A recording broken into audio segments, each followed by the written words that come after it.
15 अगस्त 1947 को भारत आजाद होता है। तो उस वक्त पुडुचेरी भारत का हिस्सा नहीं था, वह भारत का हिस्सा बनता है बाद में। तो पुडुचेरी अपने आप में बड़ा ही विशेष भी है, क्योंकि यह किसी एक राज्य में स्थित नहीं है, यह अलग अलग राज्यों में मौजूद है और केंद्र शासित प्रदेश के रूप में दिखाई देता है। और 4 क्षेत्र हैं इसके 3 राज्यों में। तो इसके बारे में जानना थोड़ा सा जरूरी हो जाता है, क्योंकि इसकी स्थिति बड़ी यूनिक है और हाल ही में यहाँ पर विधानसभा चुनाव हुए हैं। तो चलिए एक एक बात को हम समझते हैं और शुरुआत करते हैं इसी बात से कि केंद्र शासित प्रदेश पुडुचेरी में कौन सी बातें हैं जो आपको पता होना चाहिए। अब बात आती है कि यह चर्चा में क्यों है, तो मैंने आपको रीजन बताया कि यहाँ पे विधानसभा चुनाव है लंबे समय से, और अभी हाल फिलहाल में भी केंद्र शासित प्रदेश से राज्य बनाने का मुद्दा यहाँ पे चर्चा में रहा है। अब बात है इसकी भौगोलिक परिस्थिति क्या है। तो देखिए, मैंने कहा था तमिलनाडु, केरल और आंध्र प्रदेश 3 राज्यों में इसकी स्थिति दिखाई देती है। तो यहाँ पे पुडुचेरी और कराईकल वो मिलेगा तमिलनाडु में, तो पुडुचेरी और कराईकल। फिर उसके बाद यनम और माहे, तो आपका यनम है आंध्र प्रदेश में और माहे है केरल में, और ये सब मिला के बनता है केंद्र शासित प्रदेश पुडुचेरी।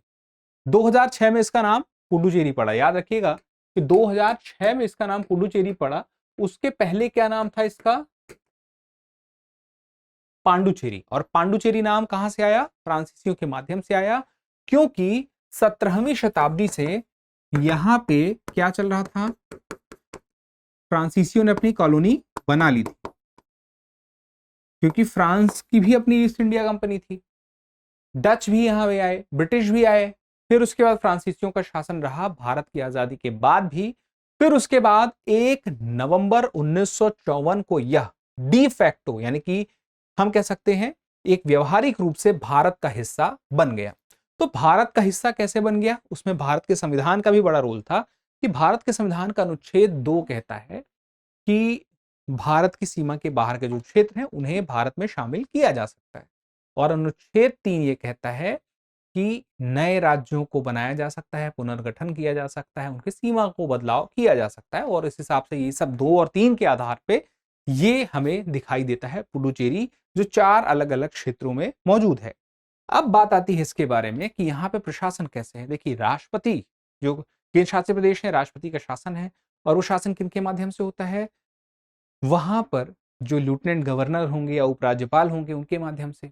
तो ये कैसे तय होता है? ये एक 1963 का कानून है, उसके माध्यम से तय होता है, क्योंकि ऑफिशियली केंद्र शासित प्रदेश के रूप में 1963 से इसे देखा जा रहा है।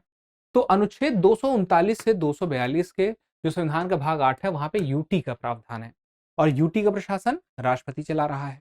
अब किनके माध्यम से? जैसे मैंने बताया, एडमिनिस्ट्रेटर या लेफ्टिनेंट गवर्नर।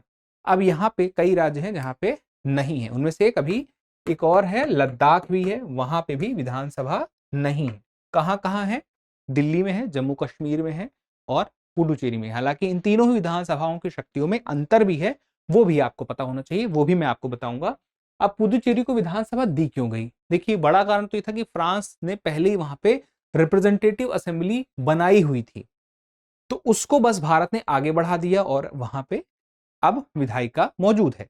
उसके बाद देखिए, इसके पीछे जो वहां के प्रशासन की ही हम बात करें तो government of union territories act 1963 तय करती है कि राष्ट्रपति का वहां पे शासन रहेगा। लेकिन विधायिका की बात करें तो आर्टिकल 239A पुडुचेरी को विधानसभा और मंत्री परिषद की अनुमति देती है, जो हमारे देश के संविधान में दर्ज है।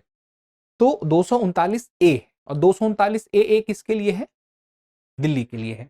तो हमें दोनों में अंतर भी पता होना चाहिए। तो कुल मिला के जो प्रशासन का क्रम रहा तो समझ में आया कि लेफ्टिनेंट गवर्नर, फिर chief minister, council of ministers, legislative assembly.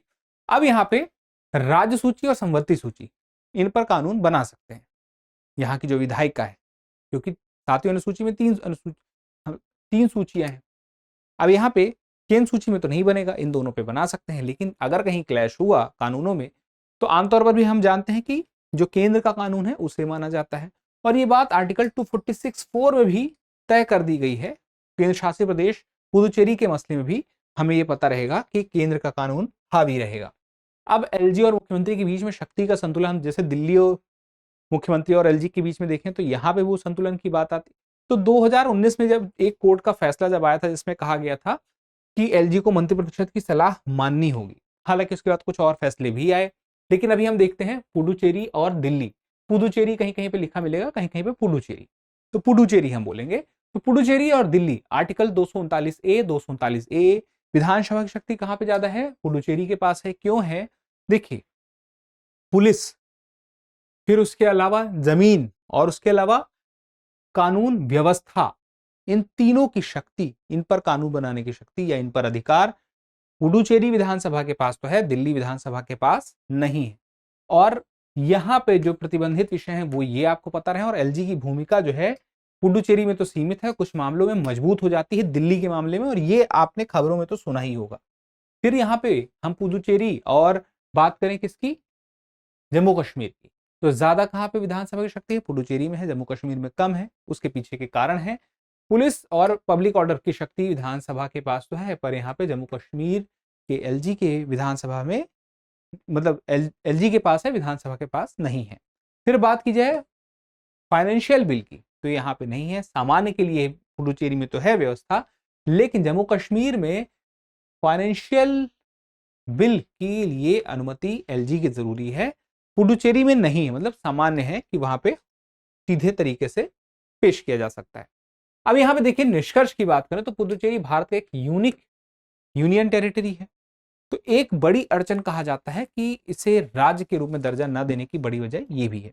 दूसरी बात, इसकी अपनी एक बड़ी यूनिक है, भारत के पूर्वी तट पे भी यह है, भारत के पश्चिमी तट पर भी है। तो एक ऐसा केंद्र शासित प्रदेश जो दोनों तरफ है, तो ये सच में उसकी एक यूनिक पहचान को तो दर्शाता ही है, प्लस इसके महत्व को भी दिखाता है कि देखें तो औपनिवेशिक काल में भी यहां पर अपने उपनिवेश बनाने, अपने प्रकार की देखें तो एक, चाहे फ्रांसीसी आए, ब्रिटिश आए, डच आए, यहाँ पे उन्होंने अपनी एक व्यवस्था बनाने की कोशिश तो की ही थी। तो लेकिन दिल्ली और जम्मू कश्मीर से यहाँ की प्रशासनिक व्यवस्था आज की डेट में थोड़ी सी अलग है।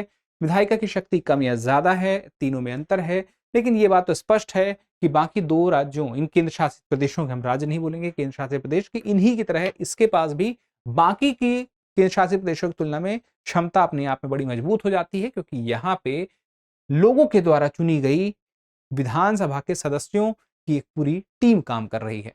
चलिए, तो मिलते हैं अगले सेशन में, लेकिन आपसे एक छोटा सा सवाल है और एक महत्वपूर्ण सलाह है। सलाह यह है कि चैनल को सब्सक्राइब कर लीजिएगा, क्योंकि हम आपसे लगातार मिलते रहेंगे, लगातार आपको नए नए अपडेट देते रहेंगे, कुछ मिस नहीं होना चाहिए। अब अगली बात यह है, सवाल है कि यह जो पुडुचेरी है, इस पुडुचेरी का संबंध किस राज्य से नहीं है? पहला आंध्र प्रदेश, दूसरा ओडिशा, ये हो गया ए आंध्र प्रदेश, बी ओडिशा, और सी हो गया केरल, और डी हो गया तमिलनाडु। तो इस सवाल का जवाब जरूर दीजिएगा, क्योंकि जब आप जवाब देते हैं तो हमें और बेहतर करने की प्रेरणा मिलती है। मिलते हैं अगले सेशन में, धन्यवाद। अब एग्जाम की तैयारी को और बेहतर करने के लिए हमारे चैनल को लाइक, शेयर और सब्सक्राइब करना ना भूलें।